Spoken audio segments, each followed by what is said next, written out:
मैं बस अब्जॉर्ब कर रहा हूँ जो आप कह रहे हो। कथा सुननी है जी। आपको, कहाँ से शुरुआत करनी है इसकी? आप बताइए, क्या आपको राधा माँ की कथा सुनानी है या कृष्ण भगवान की? मेरे लिए तो दोनों ही बराबर है, मेरे लिए दोनों फेवरेट टॉपिक है। क्या दोनों और सेम अलग नहीं है। आंसर आपको पहले ही मिला। अलग नहीं है।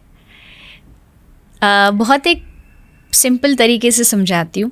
पहले के टाइम में लड़कियाँ चोटी बनाती थी बाल को गूंथ करके।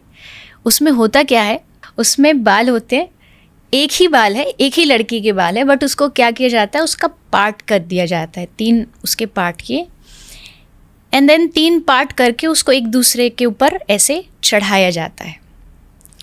बाल तो वैसे ही स्ट्रेट थे, बट उसको करके उसका थोड़ा सा और अच्छा बना दिया, उसको एक डिज़ाइन अच्छा बना दिया।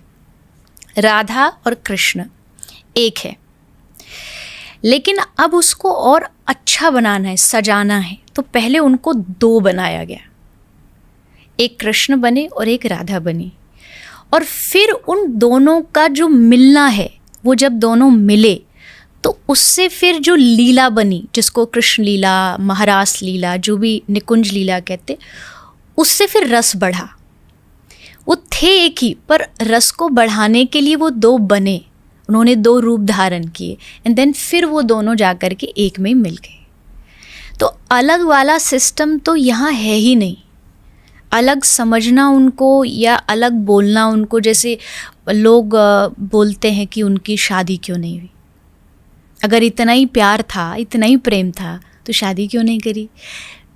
तो मैं कहती हूँ कि शादी के लिए तो हमेशा 2 लोग चाहिए, तब तो शादी होगी। जब 2 थे ही नहीं तो शादी कैसे कर लोगे?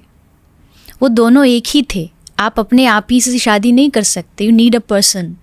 तो वैसे ही राधा कृष्ण, अगर इसकी भी आप जानना चाहते तो हाँ, राधा कृष्ण की शादी हुई थी, हमारे शास्त्रों में लिखा है, गर्ग संहिता में लिखा है, कृष्ण राधा रानी का शादी हुई। आज भी वृंदावन में वो जगह है, लोग जाते दर्शन करते। अगर आप उस नज़रिए से देखना है तो वहाँ भी राधा कृष्ण की है। तो इसको लोगों ने एक तो थोड़ा कम समझा नहीं। उसका रीज़न ये कि समझाने वाले कम थे। लोगों ने राधा रानी के बारे में अभी कुछ विशेष दिनों से, जनरल पब्लिक ने, वैसे तो राधा रानी के ऊपर इतने ग्रंथ हैं जितने कृष्ण के ऊपर है, बट जनरल पब्लिक थोड़ा सा अब जानने लगी है कि राधा रानी कोई लड़की नहीं थी, कोई नॉर्मल जनरल कोई गोपी नहीं थी, वो कृष्ण का ही रूप है।